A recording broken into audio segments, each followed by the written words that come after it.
E para nós é uma alegria muito grande estar aqui. É um privilégio e um conforto no coração saber que vocês estão aqui atendendo a um convite para participar de um congresso para a família. Hoje, sem sombra de dúvida, a instituição mais atacada no nosso país, eu não tenho dúvida nenhuma, é a família.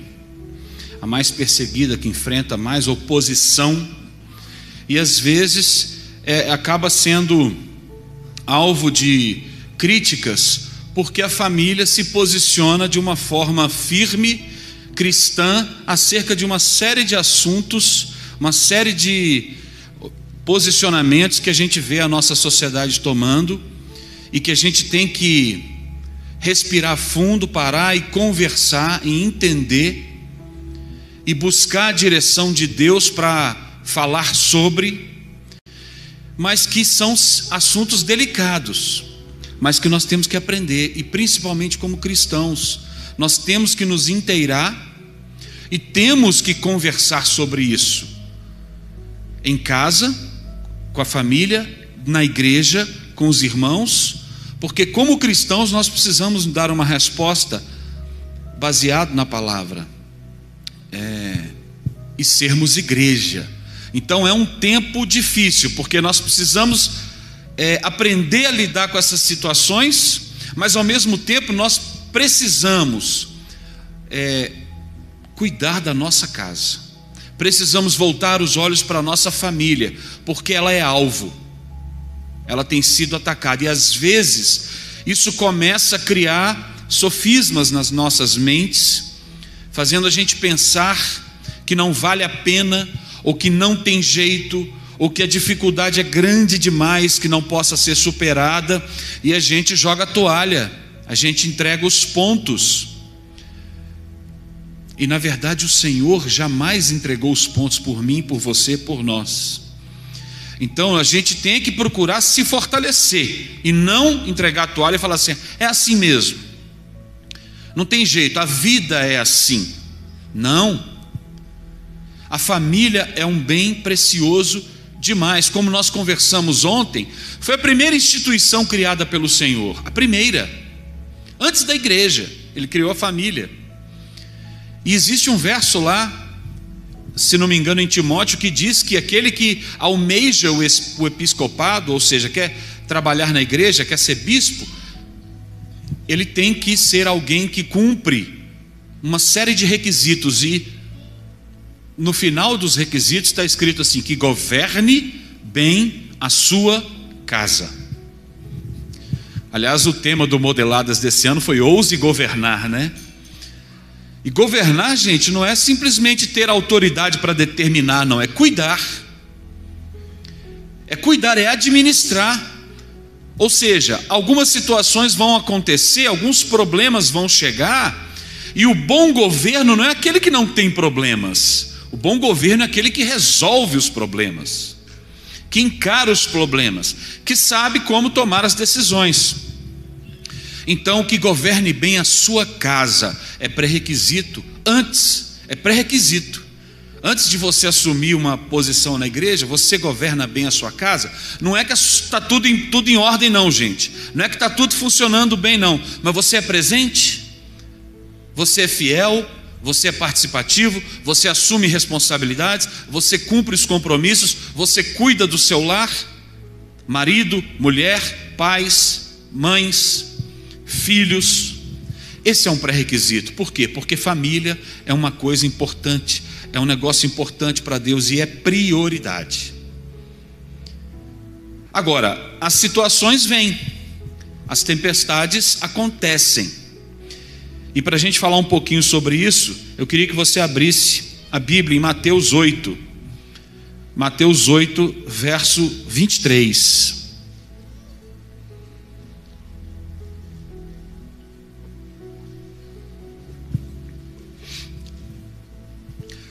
Mateus 8, 23, e nós vamos ler até o 27, diz assim: o Senhor Jesus estava com os discípulos atravessando o mar para chegar em um lugar onde ele ia praticar curas. Verso 23: Então, entrando ele no barco, seus discípulos o seguiram. E eis que sobreveio no mar uma grande tempestade, de sorte que o barco era varrido pelas ondas. Entretanto, Jesus dormia. Mas os discípulos vieram acordá-los, clamando: Senhor, salva-nos, perecemos. Perguntou-lhes então Jesus: Por que sois tímidos, homens de pequena fé? E levantando-se, repreendeu o vento e o mar, e fez-se grande bonança. E maravilharam-se os homens, dizendo: Quem é este, que até os ventos e o mar lhe obedecem? Então estavam ali os discípulos junto com Jesus no mar, tudo tranquilo, tinham uma missão, e veio uma tempestade inesperada, e a palavra diz que aquilo varria o barco de um lado para outro, e eles temeram, e quando se deram conta, Jesus estava dormindo. Essa é uma tempestade que nós entendemos que foi colocada ali talvez pelo inimigo, porque, como eu disse, Jesus e os discípulos estavam indo para um lugar onde haveria uma cura. Eles chegaram na outra margem, e aquele gadareno que sofria com demônios que o oprimiam e o possuíam, ele seria liberto por Jesus. Então talvez o inimigo tenha trazido aquela tempestade para impedi-los de chegar lá. E às vezes nas nossas vidas chegam tempestades que são trazidas inesperadamente pelo nosso adversário. Algumas outras tempestades, elas são naturais, acontecem, como por exemplo aquela em que Jesus convida Pedro para vir andar sobre as águas ao encontro dele. E vocês conhecem a história. Pedro foi, enquanto ele esteve fé e focou no Senhor, ele andou sobre as águas ao encontro de Jesus. E às vezes essas tempestades nos acometem, mas se Jesus está no nosso barco, nós não precisamos temer. E se nós olharmos para nossas famílias, às vezes vem o desemprego, e para nós homens que temos num primeiro momento, num primeiro raciocínio, somos nós homens que temos o compromisso e a responsabilidade da provisão do nosso lar. Quando vem o desemprego, nós somos afetados, porque bate e toca diretamente em algo que traduz a nossa hombridade, a nossa capacidade de cuidar da família, e a gente não quer passar por isso. E principalmente, eu não sei vocês aqui, mas quando eu penso nessa situação, eu penso assim: eu não quero trazer problema e eu não quero trazer preocupação para a Helena ou para os filhos. Então é uma situação complicada, é uma tempestade que vem, e quando a gente passa por ela, a gente pode tomar decisões terríveis, que podem complicar ainda muito mais a circunstância, e a gente tem que ter muita sabedoria.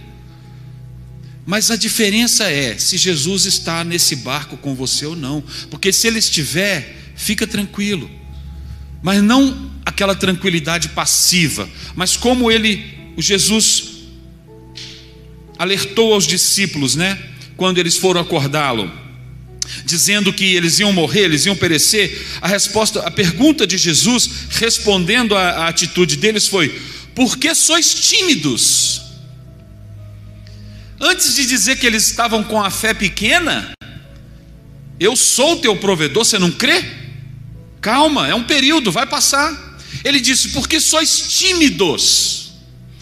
Às vezes a gente fica com timidez de clamar pela bênção, pela provisão, pela solução vinda do Senhor, e o Senhor está nos conclamando aqui, apareceu uma tempestade, uma dificuldade, é um desemprego, é uma enfermidade inesperada, é uma discussão que se levantou assim de repente, você acaba descobrindo algo que seu filho pensa que vai completamente contra aquilo que você ensinava, ou você, filho, descobre que você deseja desenvolver algo, mas que seus pais realmente não concordam, e você não sabe naquele momento como vai lidar com isso, se vai obedecer para atrair a bênção de Deus para a sua vida, ou se vai de repente escolher um caminho diferente, ainda que seja demonstrar anarquia ou rebeldia diante da sua família.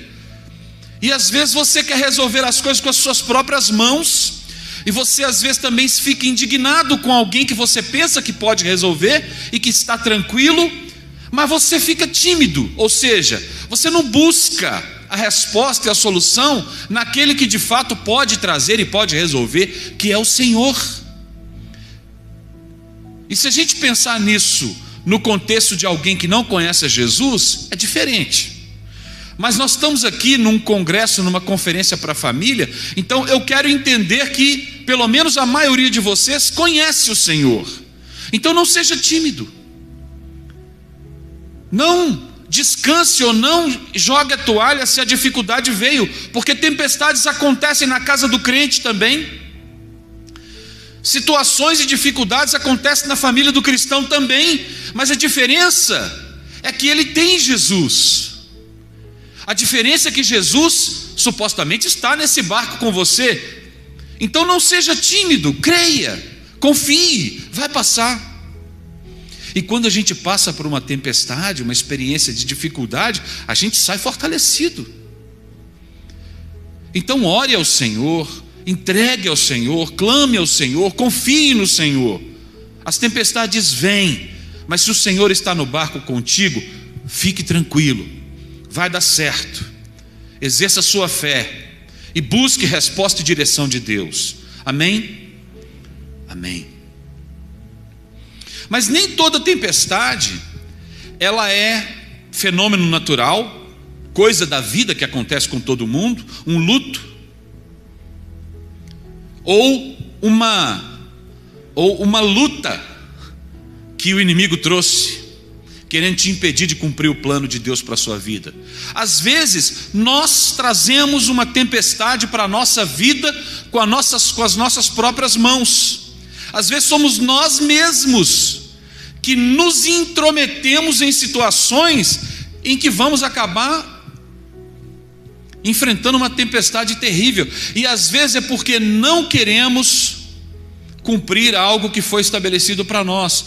Aí o próprio Senhor manda uma tempestade, e nós podemos ver isso também. Agora eu quero que vocês abram comigo naquela história que todo mundo conhece, de Jonas, capítulo 1, o verso 4.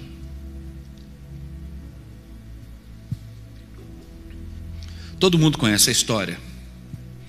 Havia uma cidade que estava mergulhada no pecado e cometia atrocidades, inclusive não apenas ali entre os moradores, mas com os que estavam ali na região.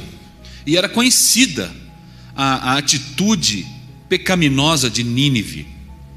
E havia um profeta que havia sido instituído profeta pelo Senhor, e Jonas respondeu ao chamado de Deus positivamente. Então ele disse: eis-me aqui, estou aqui, disponível. E num determinado momento o Senhor resolve que Nínive precisava ser sacudida, ser conclamada, ser desafiada a se arrepender, e mandou Jonas lá. E Jonas começou a pensar: mas que absurdo, que injusto. Como assim? Esse povo que pratica as piores atrocidades agora vão ter oportunidade de se arrepender? Não, isso não está certo. E como vocês sabem, Jonas decide ir para outro lugar diferente de onde o Senhor mandou. Em Jonas 1, verso 4, capítulo 1, verso 4, Jonas já está num barco. Ele foi para o porto de Jope e comprou uma passagem para Tarsis, que era uma outra cidade, quando deveria ir, direcionado por Deus, para Nínive. Estava lá Jonas. No verso 4 do capítulo 1 diz assim: mas o Senhor o Senhor lançou sobre o mar um forte vento, e fez-se no mar uma grande tempestade, e o navio estava a ponto de se despedaçar. Essa tempestade, eu acredito que ela é muito pior do que aquela que eles enfrentaram na Galileia. Essa tempestade o Senhor provocou. O Senhor mandou os ventos, porque Jonas estava em desobediência, porque Jonas tinha decidido ir no caminho contrário daquele que o Senhor determinou. E às vezes acontece isso com a gente. Às vezes o Senhor fala de uma forma clara conosco, e a gente fala assim: Senhor, não me falou ainda. Já falou, você que está batendo o pé aí, cabeça dura, e não quer abrir o coração, porque o ouvido já foi aberto, você já sabe que Deus falou, mas é diferente da sua vontade, ou é algo que você não acha justo,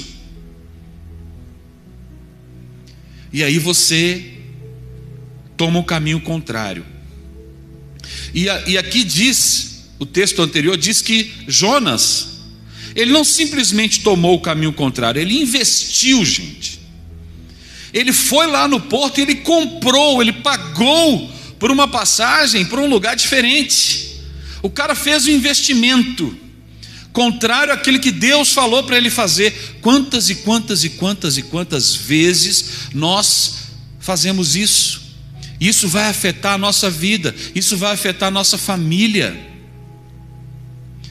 Houve uma vez lá no início do nosso casamento que nós estávamos passando por uma dificuldade financeira, bem lá no início, e eu não sabia, eu não tinha direção, eu não tinha ideia de como resolver o problema, mas nós somos casados há 31 anos, como eu disse ontem, né? Então faz muito tempo. Lá no início do casamento a gente não tinha, eu não sei quanto tempo nós tínhamos de casado, mas era o quê? 2, 3 anos talvez. Telefone fixo ainda valia dinheiro, gente, então faz muito tempo. E nós tínhamos um telefone fixo, e tinha uma empresa lá em Belo Horizonte que comprava e vendia telefones como investimento. E eu falei com a Helena: meu bem, vamos vender o nosso telefone?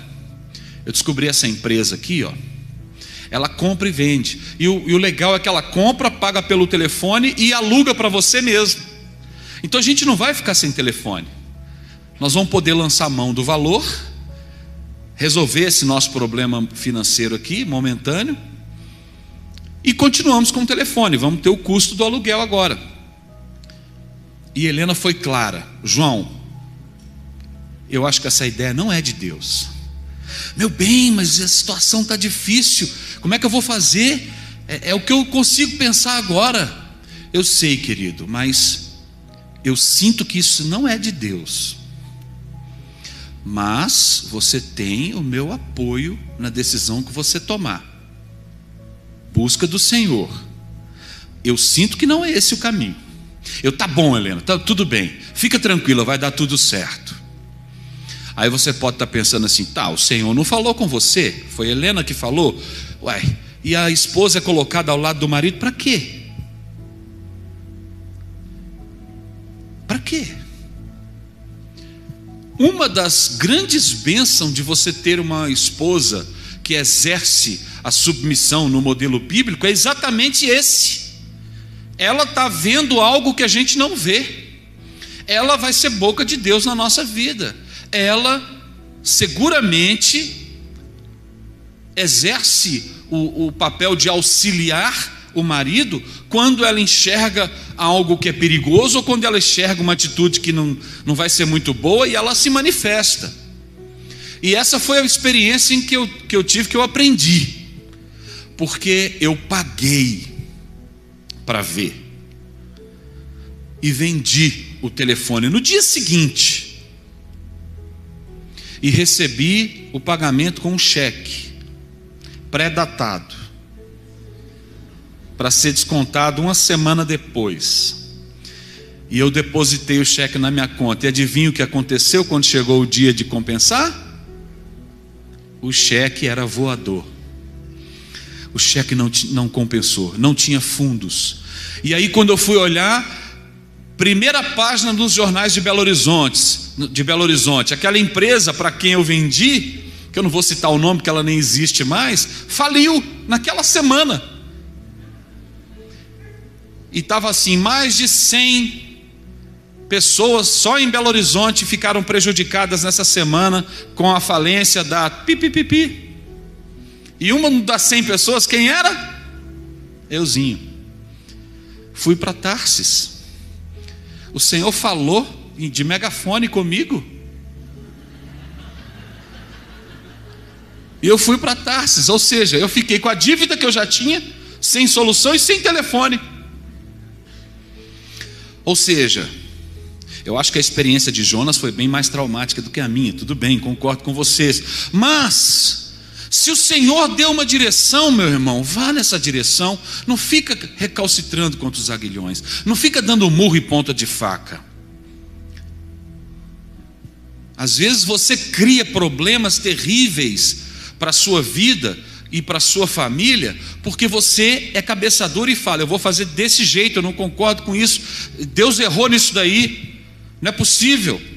E insiste até quebrar sua cara. Olha, abre os seus olhos, não pague para ver o que acontece se você tomar o caminho oposto daquele que o Senhor já falou para você ter. A tempestade vem e é Ele que manda. E para você sair do problema, você vai ter que voltar atrás e às vezes o que você vai abrir mão e as dificuldades que você vai ter que enfrentar serão muito piores do que aquela primeira que você quis evitar porque achou que a direção de Deus não estava muito certa, não era muito justa, não é verdade? E o problema fica maior. Então, recua, retrocede, se arrepende, peça perdão. Volte atrás.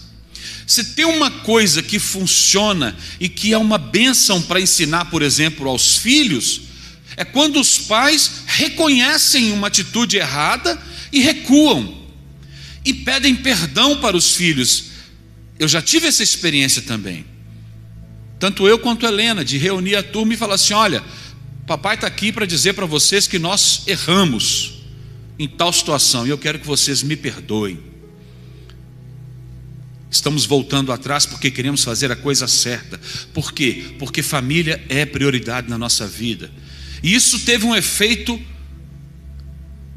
fora de série na vida deles, muito maior do que a gente ficar falando. Olha, é assim que se faz, é assim que se comporta.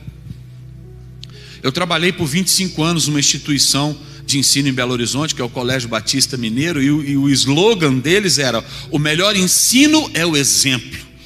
Você pode falar 1 milhão de vezes a mesma coisa na sua casa. Se o que você faz é diferente, ele vai aprender o que você faz, não o que você disse. Então, se arrepender e pedir desculpas, reconhecer o erro e voltar atrás, não tira a sua autoridade de pai, fortalece. Seus filhos vão aprender com sua atitude, com seu exemplo. Então, o relacionamento entre marido e esposa é um referencial primeiro para os filhos, porque eles que estão ali vendo qual que é a relação. Papai ama a mamãe mesmo e se entrega por ela, cuida, protege. Mamãe respeita o papai, auxilia, coopera, apoia, direciona, ou é igual aquela goteira que fica só perturbando a cabeça do camarada e não ajuda? Eles observam. Então que a gente tenha essas duas atitudes. Primeiro, não sejamos tímidos. Vamos desenvolver a nossa fé. Vamos crer que nas circunstâncias da vida que parecem tempestades, o Senhor está conosco, nós vamos ser capacitados, vamos passar pela tempestade, porque o Senhor está no barco, Ele não vai deixar aquele barco naufragar, porque há um propósito ali na frente, tem algo a ser feito, e você está nessa jornada, então Ele vai cuidar de tudo, Ele vai fazer com que você supere, e você vai passar pela tempestade e vai chegar lá mais forte. E se Deus falou com você, primeiro, desenvolva, tenha sensibilidade para ouvir a voz de Deus, a ouvir o Espírito Santo.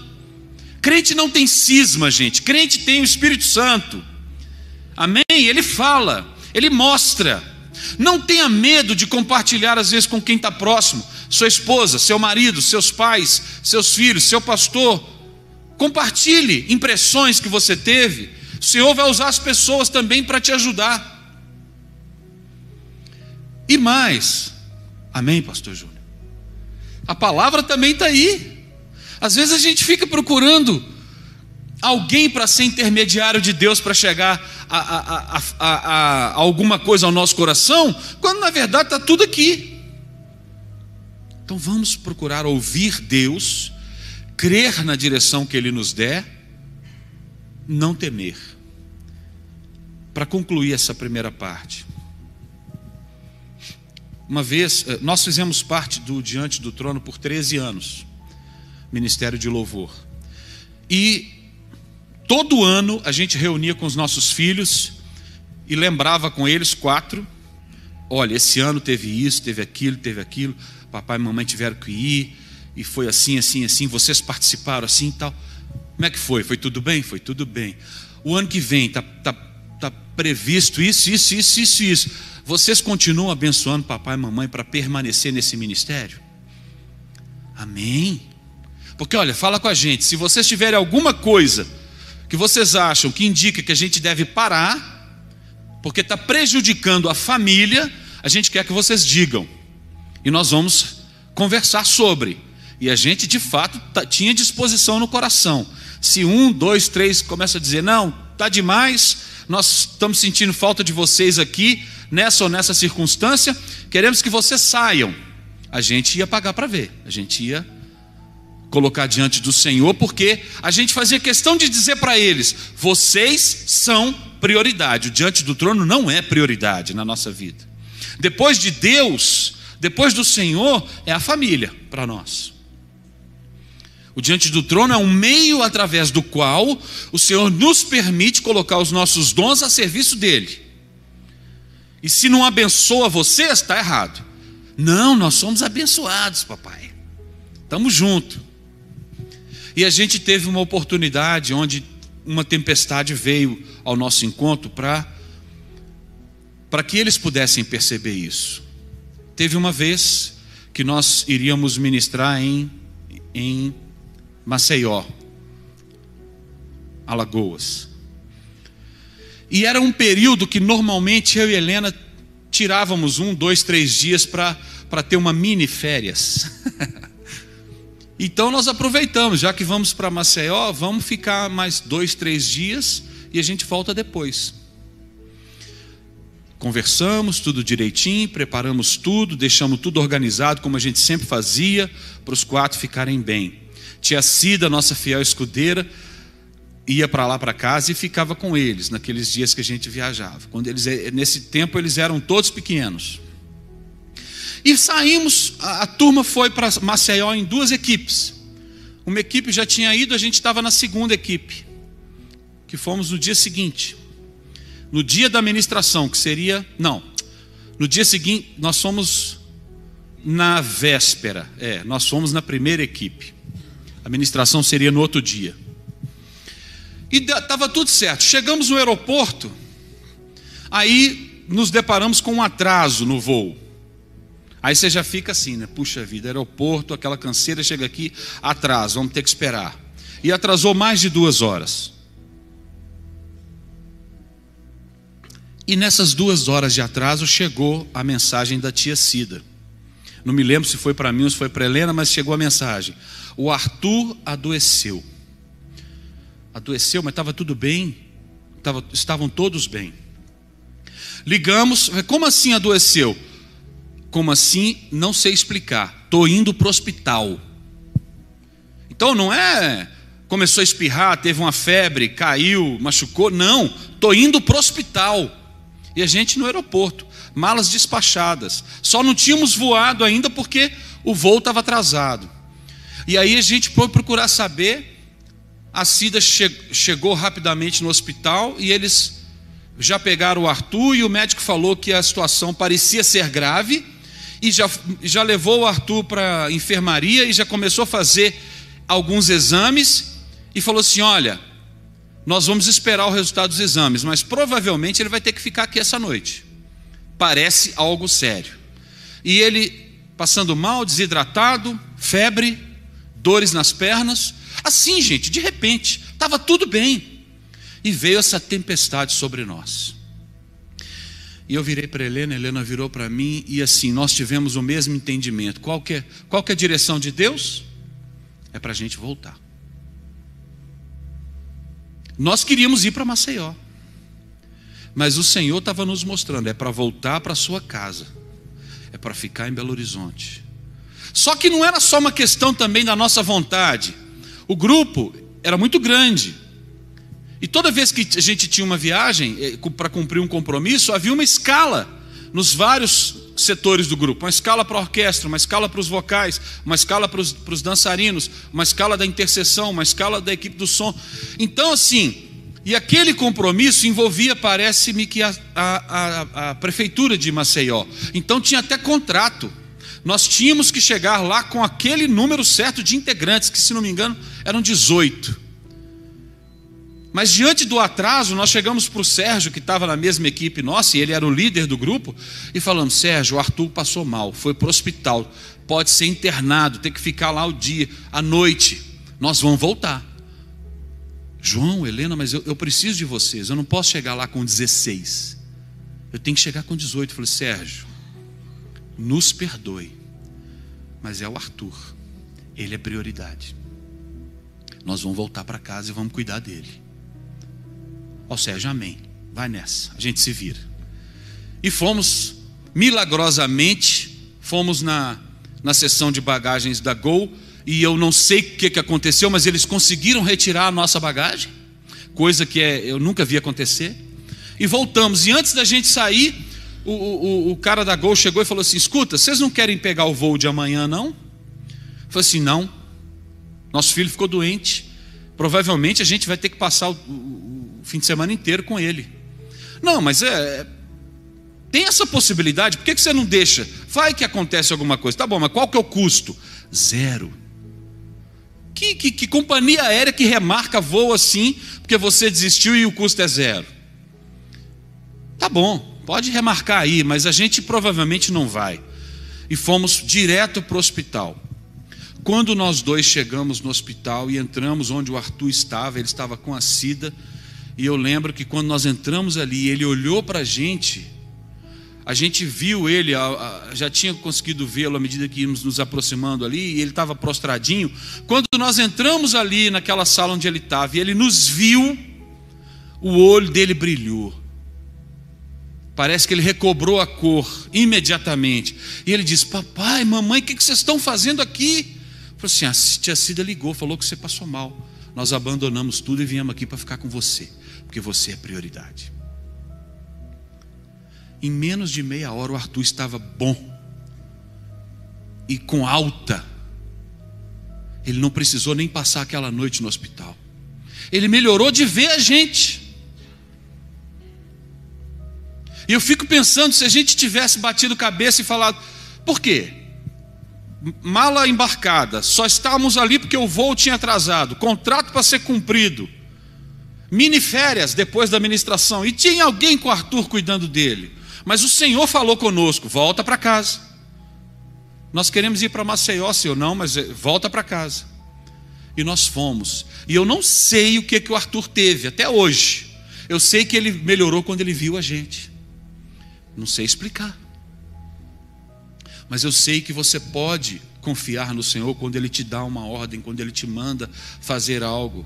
E no outro dia nós fomos para Maceió, porque o Arthur estava legal, ficou bom, foi para casa, não precisou internação. Chegamos ainda a tempo de ministrar, ainda tivemos a nossa mini férias. E talvez se a gente tivesse insistido naquilo, talvez a gente enfrentaria um peixe que nos engoliria, para a gente cair a ficha e voltar e cuidar da nossa família, que é prioridade, inclusive em relação àquilo que você faz para Deus.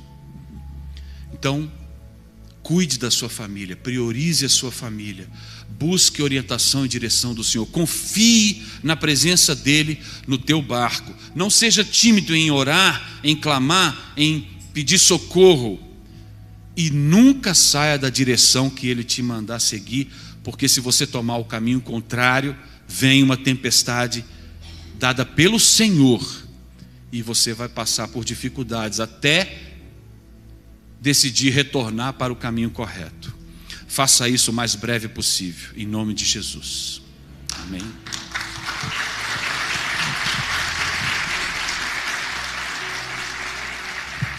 É importante a gente enfatizar que família é ministério. Família é o nosso primeiro ministério. Ministério é aquilo que a gente faz para a glória de Deus.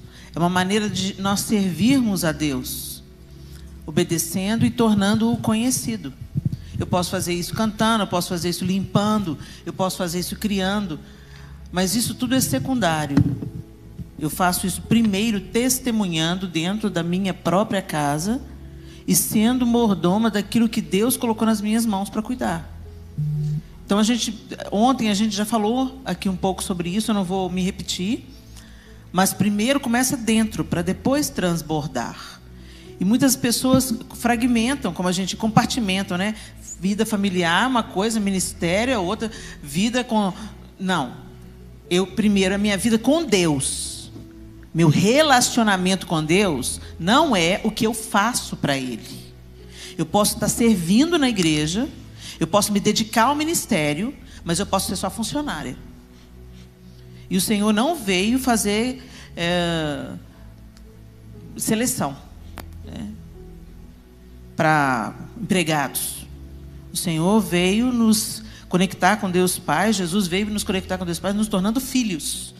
Então, primeiro o relacionamento com Deus. Se eu estou na igreja, eu faço na igreja, eu trabalho na igreja, eu prego, mas eu não oro, eu não leio a Bíblia, eu não tenho comunhão com Deus dentro da minha casa, isso é uma farsa, gente. E isso a gente chama de religiosidade. É quando você trabalha para Deus, mas você não sabe nada sobre Deus. Você não tem intimidade nenhuma com Deus. Você é só funcionário de Deus. Aí a gente lembra do filho pródigo. Vocês lembram do filho pródigo? Tinha o filho que pirou o cabeção. Mas Jesus não estava contando essa parábola para falar do filho que saltou fora e andou por um caminho tortuoso, não. Quando você vê o texto, ele é antecipado de outras duas parábolas. E Jesus está contando essas parábolas para os fariseus. E o que Jesus está desenhando através da parábola para os fariseus é o comportamento do filho mais velho, que ficou em casa, mas não tinha intimidade nenhuma com o pai. Ele trabalhava para o pai, ele não saiu de casa, ele não foi viver vida louca, ele ficou em casa, bonitinho, trabalhando para Deus, ou trabalhando para o pai, né? E aí quando chega o filho todo arrebentado pelo pecado, o pai dá uma festa para o filho, porque esse é o caráter de Deus. Celebrar um pecador que se arrepende. E receber ele de braços abertos e restituir a ele a honra que ele foi perdida pelo distanciamento. Então o pai troca a roupa daquele filho, põe um anel no dedo dele, calça as sandálias dele e dá uma festa para ele. E quando o filho mais velho chega e vê aquele movimento em casa, ele chama um empregado e pergunta o que está acontecendo na casa dele. Ô, gente, se eu chego na minha casa, está rolando um cheiro de churrasco, um tanto de carro parado na porta, música solta, aquela risaiada, eu não vou chamar empregado, vou chamar vizinho, eu vou me apressar e vou entrar em casa, o que está rolando? Mas quando esse cara chama um outro empregado e pergunta o que está acontecendo, você vê a mentalidade de empregado. Ele era filho, mas ele agia, pensava como empregado, ele não tinha intimidade. E muitos de nós estamos hoje vivendo assim. A gente inclusive vem para a igreja, trabalhar na igreja, para fugir da responsabilidade do galho que está em casa, né? A coisa lá está ruim, então vou trabalhar para Deus. Que eu trabalhando para Deus, eu cuido das coisas de Deus e Deus cuida das minhas coisas. Isso é uma verdade parcial. Muito cuidado nessa hora. Deus cuida sim, quando você está fazendo o que Ele mandou fazer. E não quando você quer fazer para fugir da sua responsabilidade. Tem coisas, gente, que são responsabilidade nossa. Jesus tinha o poder de chegar para a pedra que cobria o túmulo de Lázaro e falar... E a pedra voar longe, né? Mas ele falou, retirem a pedra. Tem uma parte que é nossa. E que não é para ser transferida, não. A gente tem que encarar. Então, ao invés de você fugir para a igreja, tentando servir na igreja para compensar a coisa, volta para casa, conserta a coisa em casa primeiro. E transborda. Transborda para a vizinhança, transborda para a sua rua, para o seu bairro, e aí vem para a igreja. Então, é importante a gente enfatizar isso, porque o João está falando, nossa, mas pelo amor de Deus, João e Helena estão colocando esses filhos num lugar que não pertence a eles. Também tem isso também, é outro perigo, a idolatria da família. Não é para idolatrar a família, mas é para sermos bons gestores, porque quando você está cuidando da sua família, ensinando a próxima geração a temer e amar a Deus acima de todas as coisas, você também está trabalhando pelo reino. Então a gente tem que parar de desconectar isso. Quando eu cuido da minha família, eu estou fazendo a obra de Deus. Ok? Agora, antes de fazer a obra de Deus, deixa Ele fazer a obra em você. Tenha relacionamento com Ele. Nada substitui. Você pode ser o obreiro, o pastor, o cantor mais brilhante. Não é aquilo que você vai apresentar diante de Deus que vai te tornar aprovado. Lembra do que Jesus falou em Mateus? Mas, Senhor, em Teu nome profetizamos. Em Teu nome curamos enfermos, expelimos demônios. Em Teu nome eu preguei lá em Xanxerê. Em Teu nome eu cantei no diante do trono. Daí, te conheço? Te conheço não. Fica longe de mim. É isso que vai acontecer, gente. Então não venha tentar se justificar porque abre o trabalho para Deus. É pela graça, não é pelo nosso mérito, não. O nosso trabalho para Deus é uma consequência natural de uma vida apaixonada e rendida aos pés dele. É totalmente impossível você se encontrar com Deus num relacionamento e ficar infértil. É impossível você se envolver com Deus e não se envolver com aquilo que Ele ama, que são pessoas, que são vidas transformadas. Impossível. Agora, é totalmente possível você se envolver com a obra de Deus sem se envolver com Deus. Então, hashtag fica a dica, fica ligado. Abra sua Bíblia comigo em 1 Samuel 30.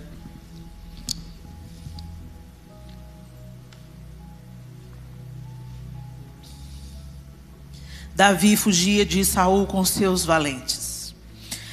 Nós estamos aqui em 1 Samuel 30, no momento dramático da história, no desfecho já da morte de Saul. E Davi estava vivendo em território filisteu durante um ano. Já tinha um ano que Davi estava vivendo em território filisteu, porque era impossível ele continuar fugindo de Saul. E ele se estabeleceu na cidade de Ziclag.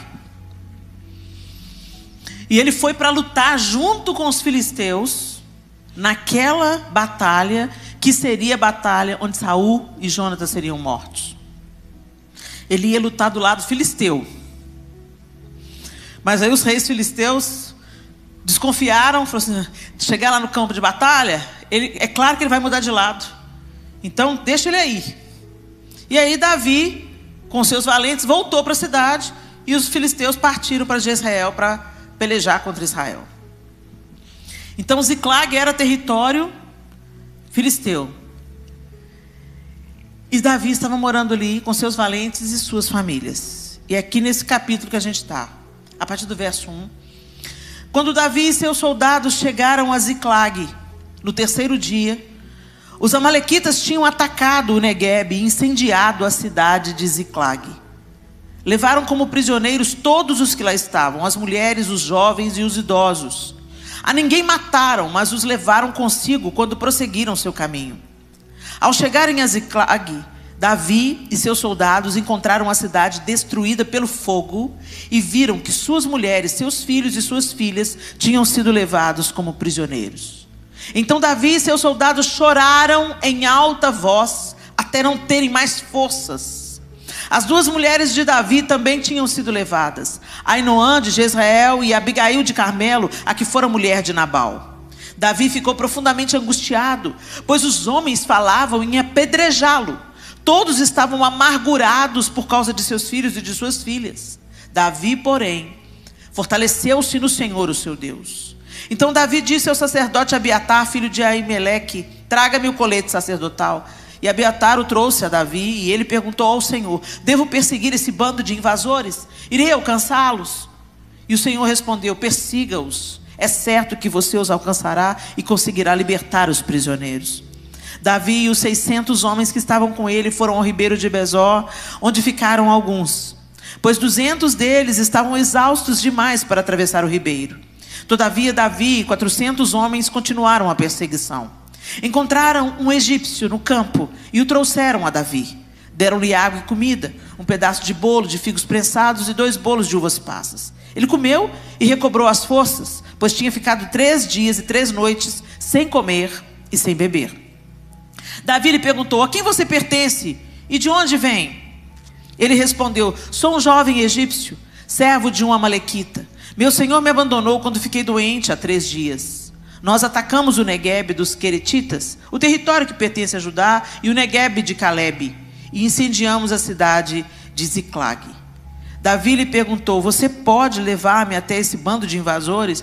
Ele respondeu: jura diante de Deus que não me matarás, nem me entregarás nas mãos de meu senhor, e te levarei até eles. Quando ele levou Davi até lá, os amalequitas estavam espalhados pela região, comendo, bebendo e festejando os muitos bens que haviam tomado da terra dos filisteus e de Judá.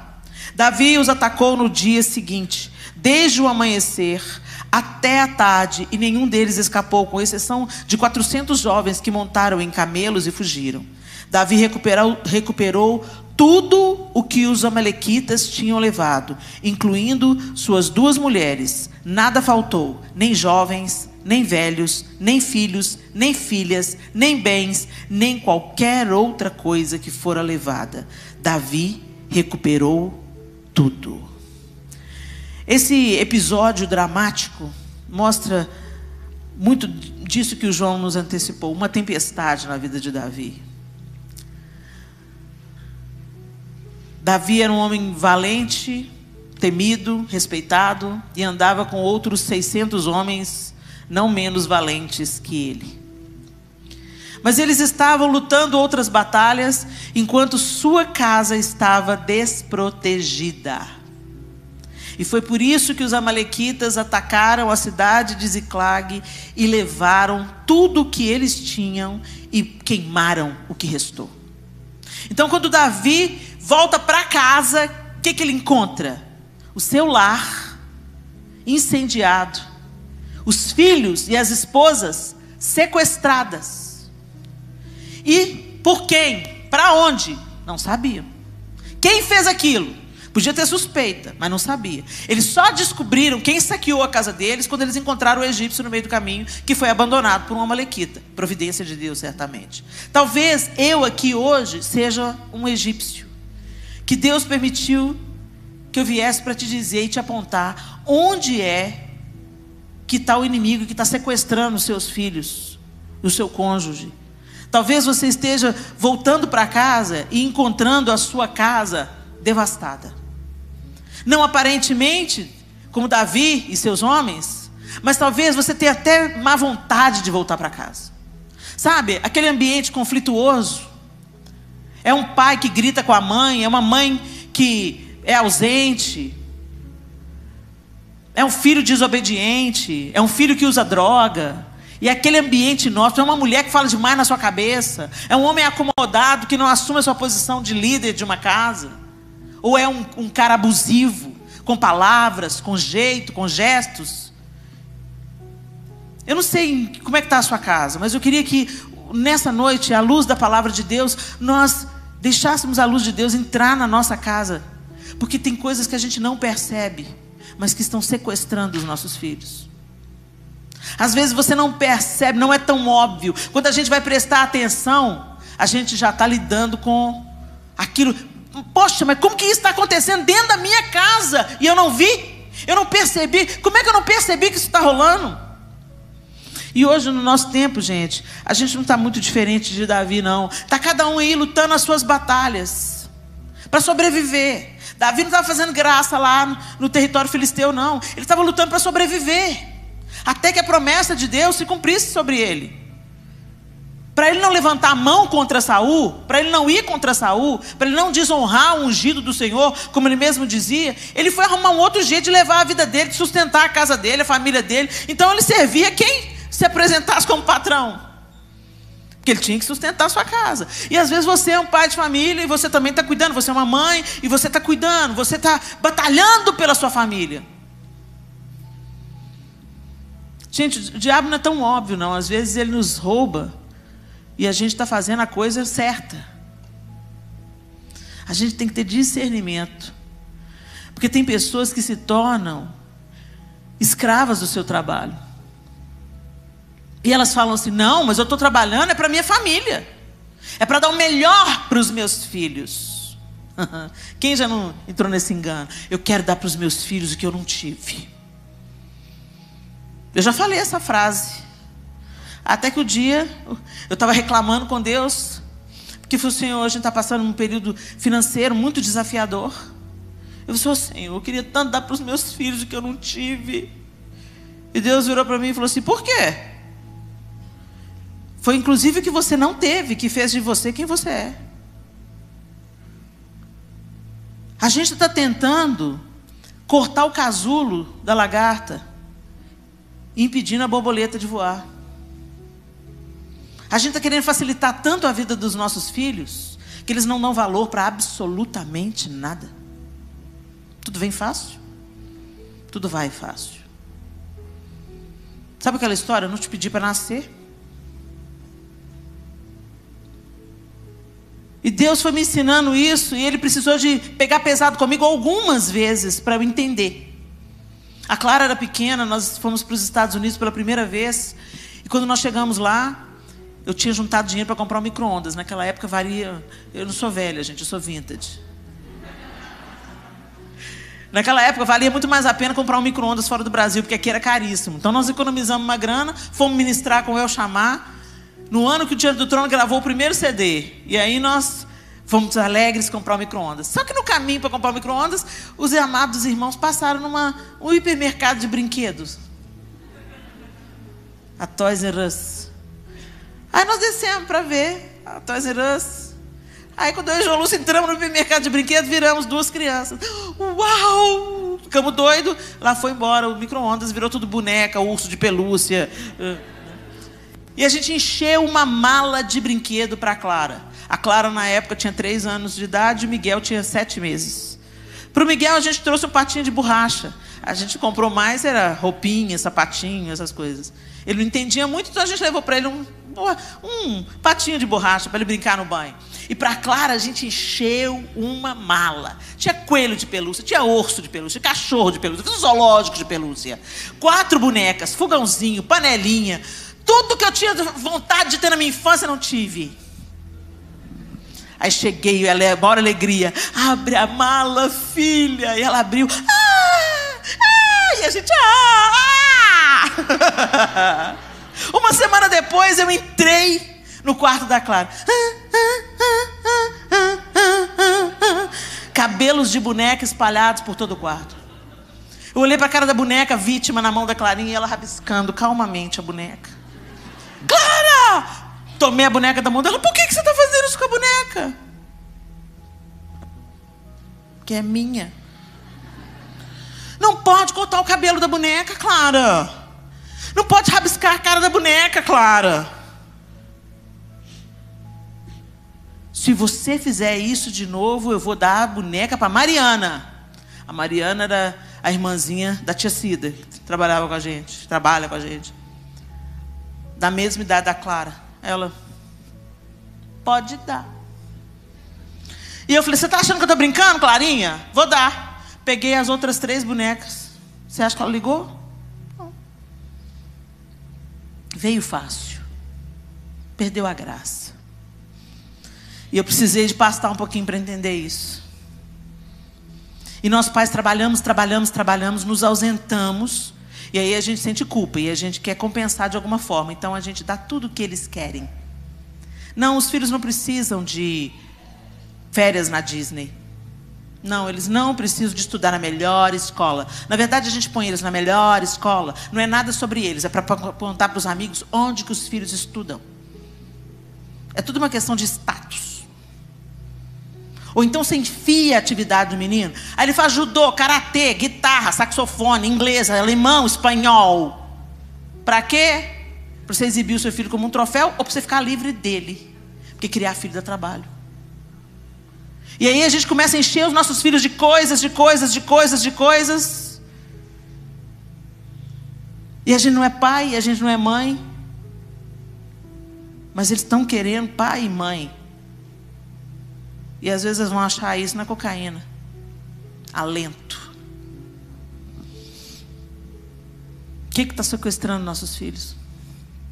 Davi estava ocupado com a coisa legítima, mas negligenciando o principal. Eu trabalho muito pela minha família.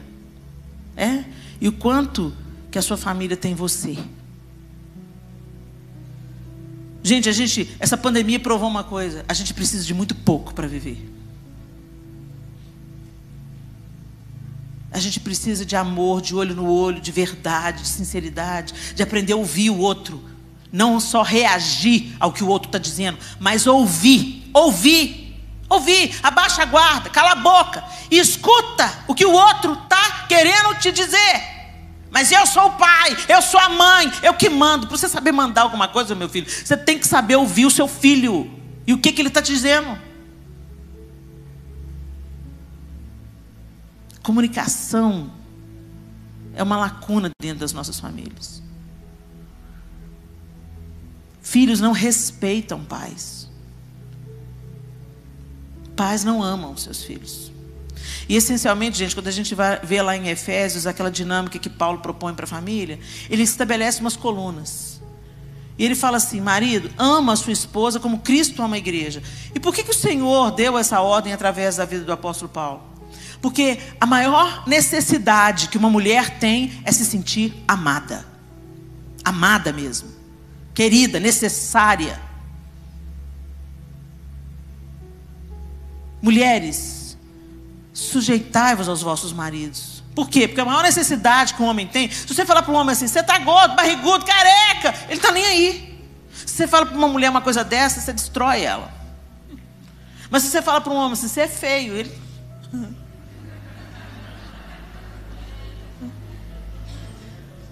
Agora, se você fala para esse homem: não preciso de você para nada, seu banana, aí a coisa muda de figura.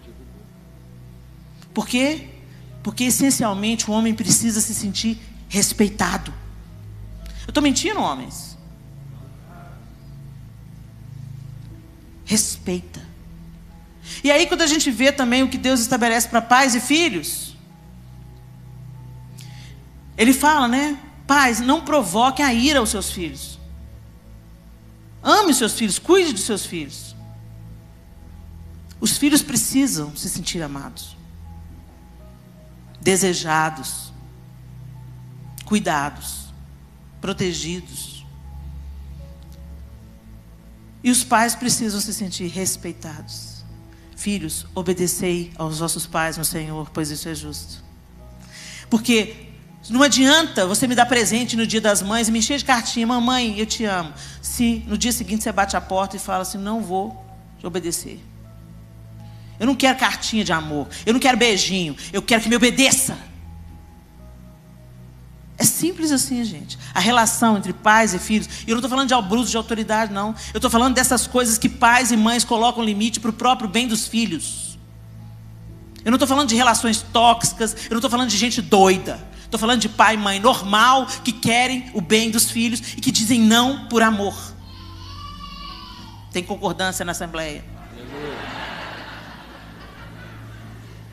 Eu estou falando de filhos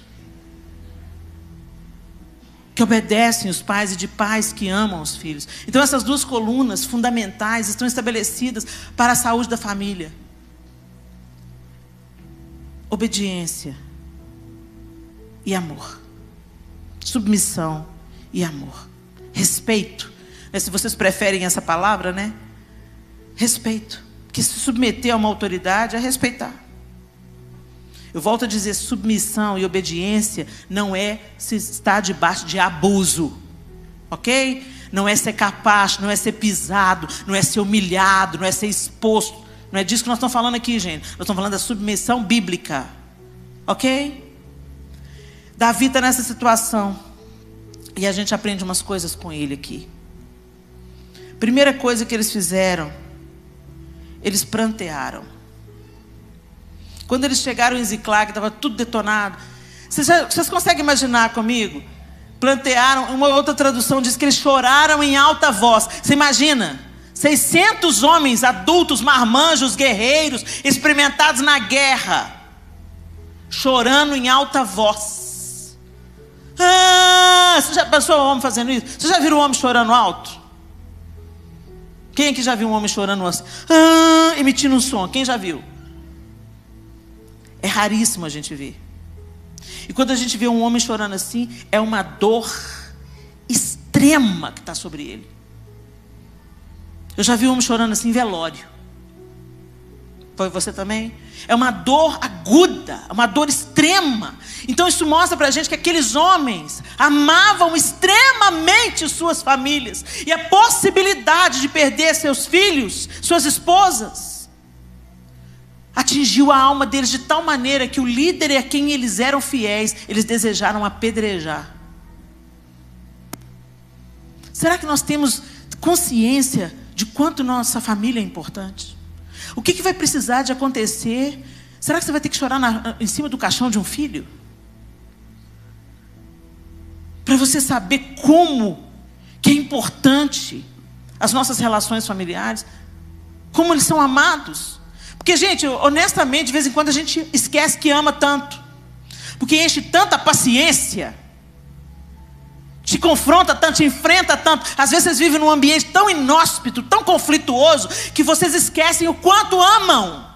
E a gente está precisando de trazer à nossa memória que, apesar das diferenças, apesar dos temperamentos diferentes, dos propósitos diferentes, das tempestades que nos abatem, do momento que a gente está vivendo, independente disso, a gente se ama. Mas tem gente que só cai a ficha quando chega o velório. E aí vai pensar, por que eu não fiz? Por que eu não falei que eu amava? Eu me lembro do pastor Jorge Linhares contando que uma vez ele foi fazer um culto fúnebre. Quando ele foi fazer o culto fúnebre, quando ele estava terminando o culto fúnebre, veio alguém aflito e chamou ele: o pastor, ajuda a gente aqui, ajuda a gente aqui. Ele falou: o que foi? Nós precisamos que o senhor ajude a gente numa situação. Levaram ele pelo cemitério, afora, estava chovendo. Quando ele chegou lá, tinha uma moça dentro de uma cova. Uma moça viva, dentro de uma cova, gritando: ninguém vai colocar minha mãe aqui não! Ninguém vai colocar minha mãe! E ela fazendo aquele escândalo, ninguém conseguia tirar ela dali de dentro, aquela situação, o sepultamento para acontecer, e a menina dentro da cova, não deixando colocar o caixão da mãe dela. Aí o pastor Jorge se aproximou: vem cá, filha. Falei: vem cá, filha, eu sou pastor, vem cá. Ô pastor, eu não vou colocar minha mãe aqui não. E ele fala: o que foi que aconteceu? Ele foi o único que conseguiu apaziguar aquela moça. O que foi que aconteceu? E ela começou a dizer: se eu soubesse que ela fosse morrer hoje, eu não tinha brigado quando eu saí de casa. Gente, a gente não sabe a hora que vai ser o último abraço. Então abraça de verdade. Não abraça no automático, não. A gente faz, com as pessoas que a gente mais ama, a gente caminha mais no automático. Vai com Deus, amém? Com Deus também. Tchau, tchau. E a gente pensa que a gente vai ter a vida inteira, que a morte nunca vai entrar na nossa casa. Gente, isso é uma ilusão. Tem uma realidade que a gente sabe, é que a qualquer momento o nosso nome está na lista. A qualquer momento, ou Jesus volta, ou a gente vai encontrar com Ele. Se tem uma coisa que é certa na nossa vida, é a morte e a ressurreição, graças a Deus. Mas antes da ressurreição vem a morte. Mas a gente vive como se fosse ter tempo de reparar tudo. Fosse ter tempo. E esses homens, talvez naquele momento eles entenderam isso. Tudo devastado. Eles estavam acostumados a voltar para casa, estava tudo lá. As mulheres, a criançada, os velhos, todo mundo. Êêê! Naquele dia tinha cheiro de fumaça, de destruição, e ninguém. E eles começaram a chorar em alta voz. É tempo de nós voltarmos a chorar pelas nossas famílias, a ter saudade das nossas famílias. E pedir: Senhor, em nome de Jesus, abra os meus olhos para eu enxergar o tesouro que eu tenho dentro da minha casa, ao alcance da minha mão. Abra os meus olhos para que eu diga: eu te amo hoje. Abra os meus olhos. Gente, o que eu mais ouvi nessa pandemia é: eu queria ter um pouco mais de tempo. Eu queria ter uma semana a mais que fosse. Eu queria ter podido me despedir. Eu queria ter podido velar.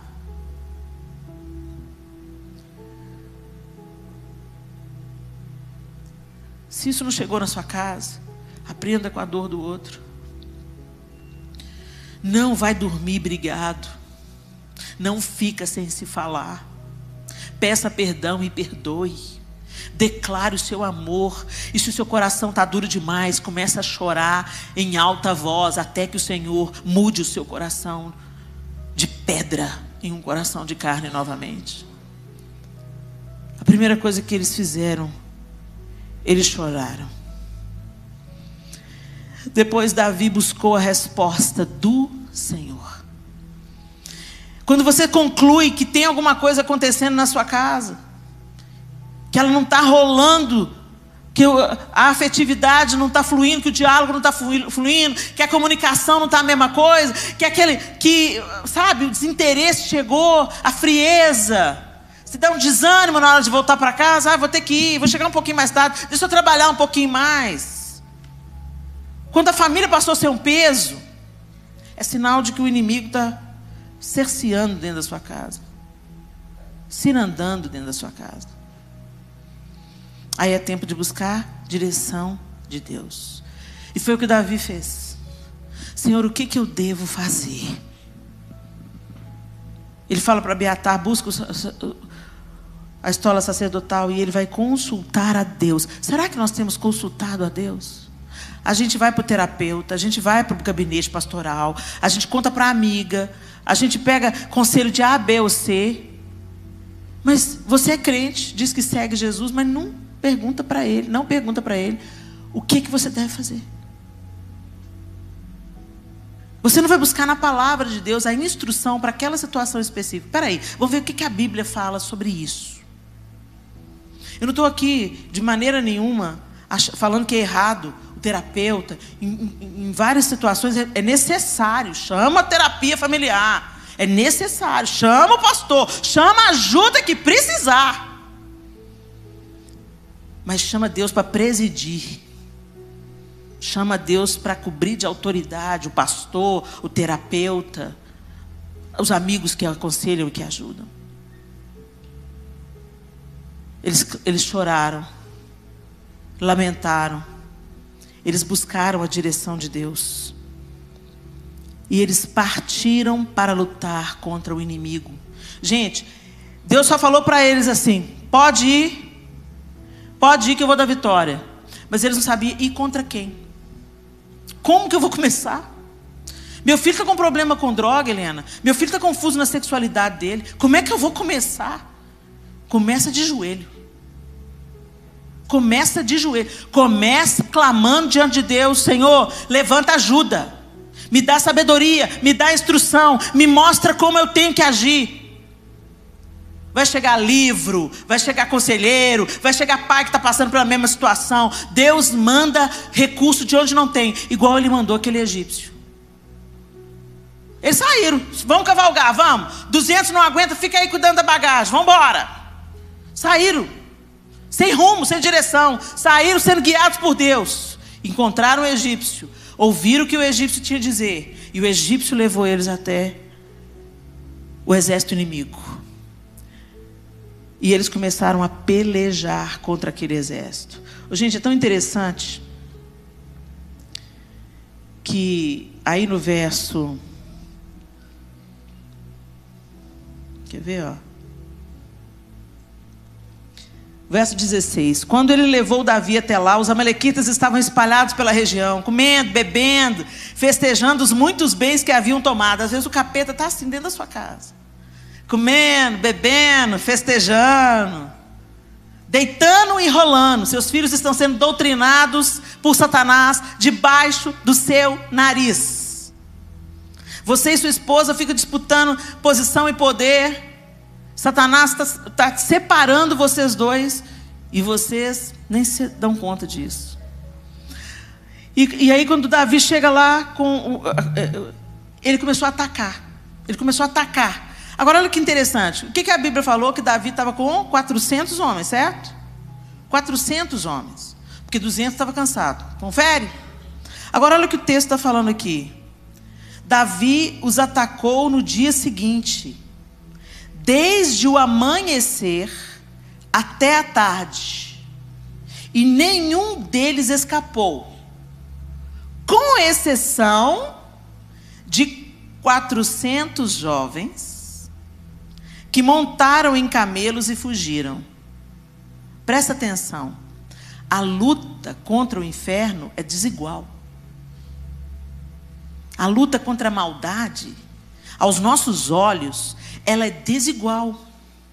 Porque você ensina um menino, você traz ele na igreja uma vez por semana, e ele fica 6 na escola. Você semeia uma semente e vem alguém atrás arrancando. Ele passa mais tempo com os amigos do que com você. Parece desigual. Ele passa mais tempo no celular, na tecnologia, do que com a Bíblia. Parece desigual. Então, gente, a gente vê que foi uma briga desigual. Porque era Davi mais 400 homens. E os que fugiram foram 400 homens. E eles destruíram tudo. Então você imagina, tinha pelo menos 10 homens para cada um de Davi. Era uma luta desigual. Por que você está falando isso? Não se intimide com o tamanho do seu inimigo. Não se intimide quando você fala, mas como que eu vou colocar a Bíblia para o meu filho? Ele gosta mais da internet. Não se intimide. Continue a lutar do amanhecer até o entardecer. Gente, a gente não pode depor as nossas almas em oração, em jejum e súplica diante de Deus. A gente não pode banalizar o que Deus é capaz de fazer na vida dos nossos filhos, convencendo eles da justiça, do pecado e do juízo. Você não tem ideia o que Deus pode fazer. E foi Deus que venceu essa batalha.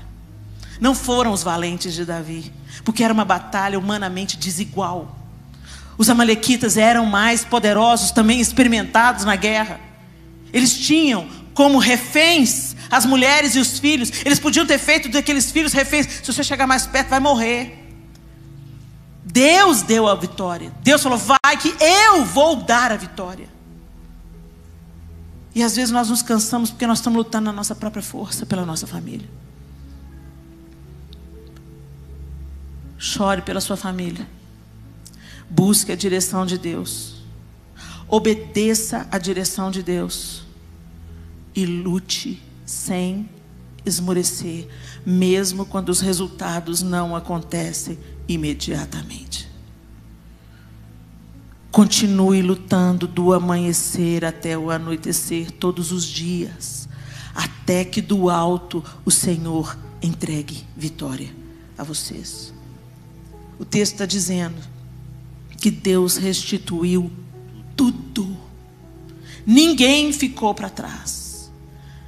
Nem os velhos, nem os jovens, nem os filhos, nem as filhas, nem uma esposa.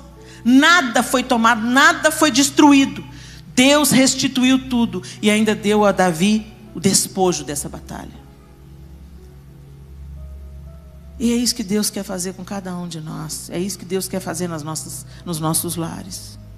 Mas às vezes a gente olha para os nossos filhos sequestrados, para os nossos casamentos frustrados,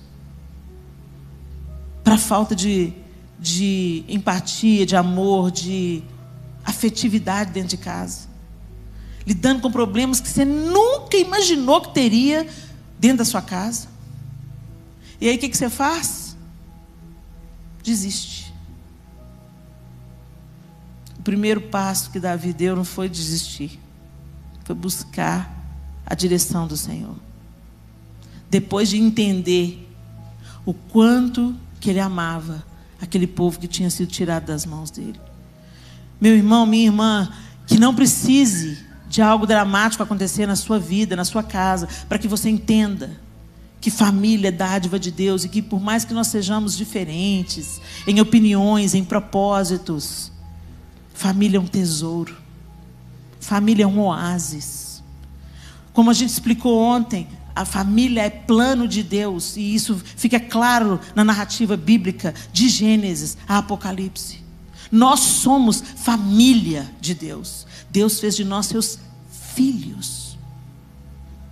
Então a família, no projeto original, é para ser um lugar de refrigério, de encorajamento mútuo, de alívio, de alegria, de riso, de diversão, de cumplicidade, de parceria. As maiores alegrias que a gente vive na vida, a gente vive em família. Esse é o plano original de Deus. Mas algumas pessoas estão vivendo o inferno. As piores tristezas e angústias estão vindo da família. Por quê? Porque o diabo não vai ficar aplaudindo um projeto de Deus. Ele vai trabalhar todos os dias para saquear os nossos lares, para incendiar as nossas cidades e para tirar a paz de dentro da nossa casa, para sequestrar os nossos filhos, para sequestrar os nossos idosos, para sequestrar as nossas esposas, para sequestrar os nossos maridos, seja lá o que for. Mas é isso que Satanás trabalha incessantemente. E às vezes você, ao invés de se posicionar como um guerreiro de Davi, ou como um guerreiro do Deus vivo, o invencível, às vezes você entrega de bandeja e fala, vou tentar de novo. E começa outra família, funda outro casamento. Mas o sequestro, o amalequita, chega lá no outro casamento também. Então conserta esse aí. Conserta esse aí, que Deus te deu para cuidar. Se arrependa do seu pecado, se arrependa da sua negligência, se arrependa de priorizar as coisas de fora. Eu não entendo a política que coloca a melhor louça, a taça de cristal para visita e coloca para os filhos copo de requeijão. Porque para a família é o nosso melhor. Para o patrão, a excelência. Para os filhos, o cansaço. Para o patrão, a hora extra. Para o marido, os restos. Para o mercado de trabalho, nós temos um tempo de validade. Mas a única mãe que seus filhos vão ter é você. O único pai que seus filhos vão ter é você. Eles podem até ter os pais postiços, os padrastos, madrasta, mas pai, DNA, pai. Infelizmente, outros pais estão tendo que se levantar, porque o pai que deveria ser pai não é. Mas esse nunca foi o plano original de Deus. O plano original é que a família aponte para a humanidade que ainda não conhece Deus, quem Deus é. Um pai presente, perdoador e amoroso. Então você, pai, você é o espelho de Deus na terra. Presente, perdoador e amoroso. Quando eu falo pai, eu estou dizendo das mães também. E você, filho, um dia você vai ser pai. E aí, que tipo de pai que você vai ser? Tem muitas pessoas experimentando uns casamentos arruinados, porque desonraram pais e mães. Você não funda uma família nova em cima da desonra. Tem muita gente que está colhendo hoje no casamento a desonra que semeou na família de origem. Conserta a sua casa. Honre aos seus pais. Para que você possa, na hora que chegar a sua hora de fundar a sua família, que você comece a sua família sobre a bênção. É tempo de arrependimento. É tempo de nós chorarmos alto. Prantearmos pelas nossas famílias. Dizendo, Senhor, restaura, restitui. Traz de volta o que o inimigo roubou. Traz de volta, Senhor. Reconcilia-nos. E nos deixe saber como o Senhor se importa com família e como família pode ser uma grande bênção.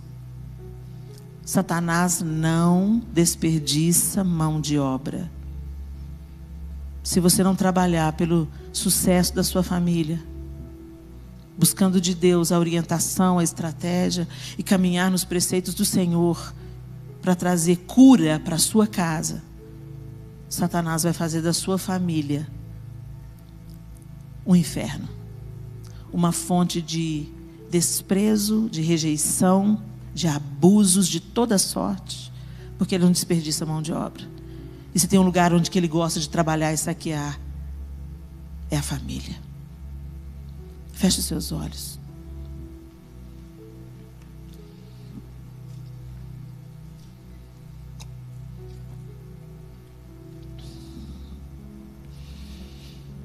queria que você, como parte de uma família, sendo pai, sendo mãe, sendo marido, sendo esposa, sendo filho, sendo avô, avó, neto,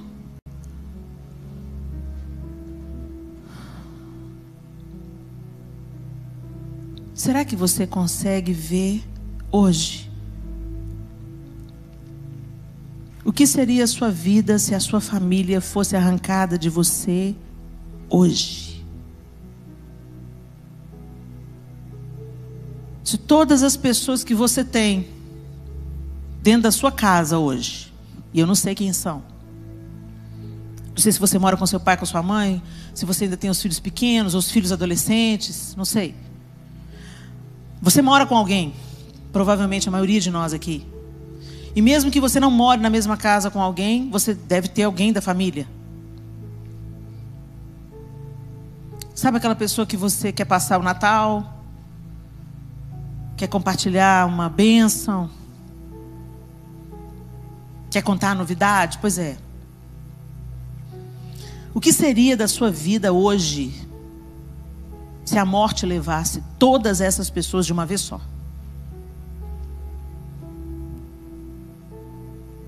Se hoje você experimentasse a viuvez,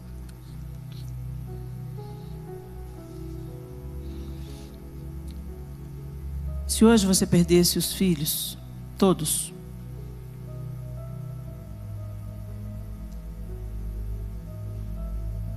do que você ia sentir falta?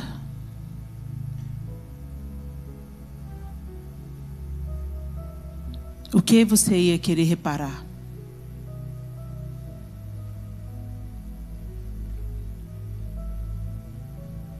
Eu convivi com um avô apenas. O meu avô materno foi assassinado quando tinha 6 anos. Eu tinha 6 anos de idade. Então eu cresci tendo só um avô como referência. Ele me levou ao altar até a metade da passarela. Ele me entregou para o meu pai me entregou para o João.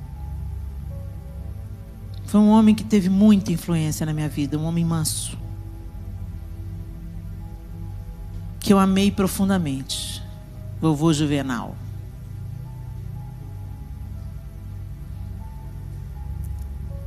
E ele já estava bem idoso quando descobriram câncer de próstata. Mas ele estava reagindo muito bem à radioterapia. E eu fazia promessas, dizendo: eu tenho que fazer um bolo e ir lá tomar um café com o vovô. Mas eu estava correndo tanto com o ministério, viajando tanto com Diante do Trono. Não, qualquer dia, qualquer hora dessas eu vou lá. E aí o meu pai me deu notícia: olha, seu avô, o tumor está regredindo. E eu pensei: eu tenho um pouco mais de tempo. E numa manhã, de repente, chegou a notícia que ele teve um aneurisma. Rápido.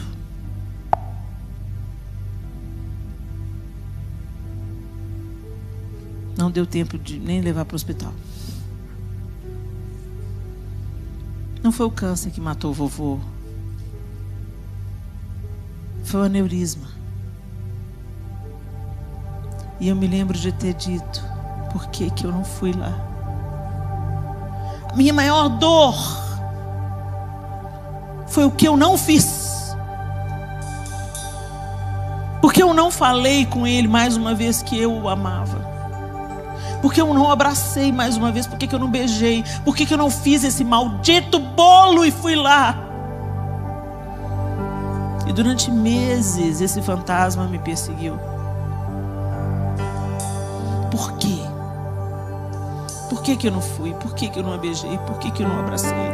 Por que eu não declarei o meu amor? Será que ele sabia tanto que eu amava ele?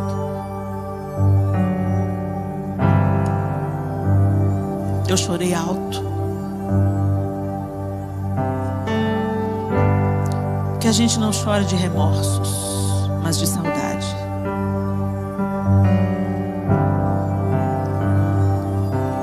E que a gente não deixe remorsos, mas deixe saudade.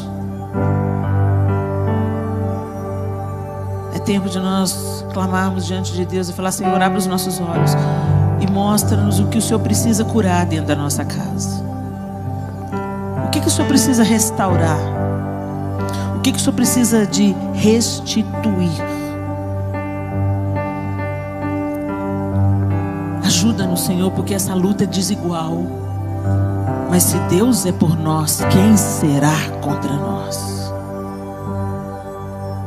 Entra sem medo nessa luta desigual, crendo que o Senhor é maior e Ele é maioria, porque família é projeto dEle. Ele estende a mão para abençoar quando vê que genuinamente tem gente buscando a cura e a restauração da família. Nossos filhos estão sendo caçados, doutrinados.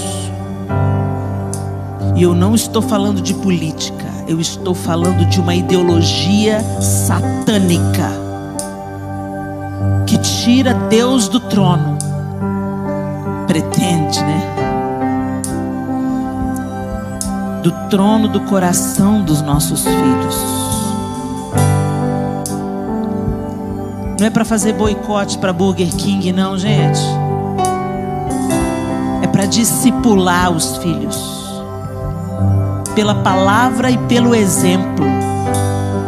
É para orar para que os nossos filhos conheçam a Jesus, não só na religião, mas de uma experiência íntima, pessoal e intransferível. Deus não tem netos. Nossos filhos não são salvos porque nós experimentamos a Deus. Nós precisamos gerar os nossos filhos, o novo nascimento dos nossos filhos, em oração e em discipulado. Discipulado não é você enfiar a religião goela abaixo. Discipulado é você caminhar com seu filho enquanto ama a Deus, inspirando o seu filho a amar a Deus também.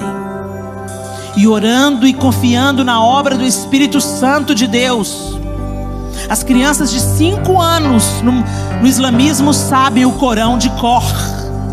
Os nossos filhos mal sabem o Salmo 23. Ensina a criança no caminho em que deve andar. Deus quer mudar a próxima geração. Deus quer levantar uma geração forte em Deus. Uma geração de profetas, de avivalistas, de homens e mulheres ousados em Deus.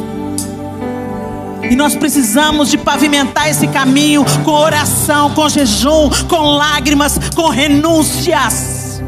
Que nós não estamos dispostos a fazer porque estamos nos banqueteando na mesa que Satanás tem posto para nós, com projetos de sucesso profissional, sucesso financeiro, enquanto os nossos filhos estão sendo garfados pelo inferno.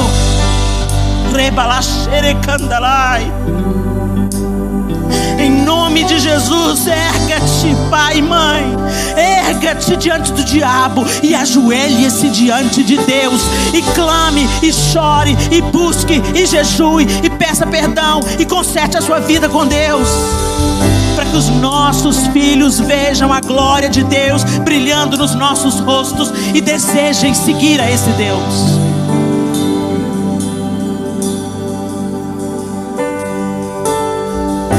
Não desista dos seus filhos. Não se dê por vencido. Não se intimide com a guerra desigual, porque o Senhor é mais poderoso e Ele escuta a oração comprometida dos seus filhos e filhas. Eu creio. Eu não desisto da minha batalha. Eu não abro mão da minha filha. Eu não abro mão dos meus outros filhos na presença de Deus. Que eles sejam sustentados. Orem pelos seus filhos que não são crentes. Orem pelos seus filhos que são crentes, para que eles sejam referenciais, para que eles sejam fortalecidos em sua fé, para que eles sejam instruídos a alimentarem, a responderem aquilo que nós não temos condição de responder. Que a próxima geração vá além e que a gente empreste os nossos ombros para isso. Ó Deus, em nome de Jesus, nós queremos clamar ao Senhor. Acende a chama no nosso coração.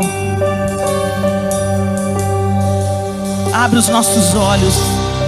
Tira as escamas, Senhor. Às vezes o conforto, a posição, o dinheiro, o status, o emprego, às vezes coisas legítimas nos cegam para a necessidade daquilo que está acontecendo dentro da nossa casa. Eu oro pelos meus irmãos e irmãs nessa noite. Eu te peço, Senhor, tira as escamas dos olhos, os tapões dos ouvidos e todo entorpecimento na mente, em nome de Jesus o Cristo. Gere, Senhor, nos corações dos pais e das mães que estão aqui, aquilo que está no teu coração, o teu clamor. Coloca essa chama no coração de cada pai, de cada mãe. Reconcilia o marido, a esposa ao marido. Converte o coração dos pais aos filhos e dos filhos aos pais, Senhor. E levanta uma geração forte no Senhor. Deus, nós reivindicamos de volta, Senhor. Nós clamamos a Ti nessa guerra desigual. Traz de volta os nossos filhos que estão no campo inimigo, Senhor. Traz de volta os nossos filhos que estão no campo inimigo, Senhor. Traz de volta os nossos filhos que estão no campo inimigo, Senhor. Que foram sequestrados, Senhor. Foram sequestrados, Senhor.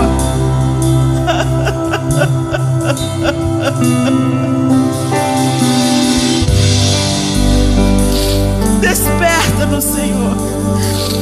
Conecte o nosso coração ao Teu. Move-nos no poder do Teu Espírito. Dirige cada passo que damos.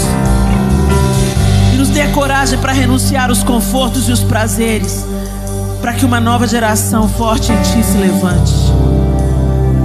Arranca as distrações do nosso coração, os ídolos do nosso coração. Arranca os ídolos do nosso coração. Assenta-te no trono que pertence só a Ti, na nossa vida e na nossa casa, e reina sobre nós. Em nome de Jesus, amém.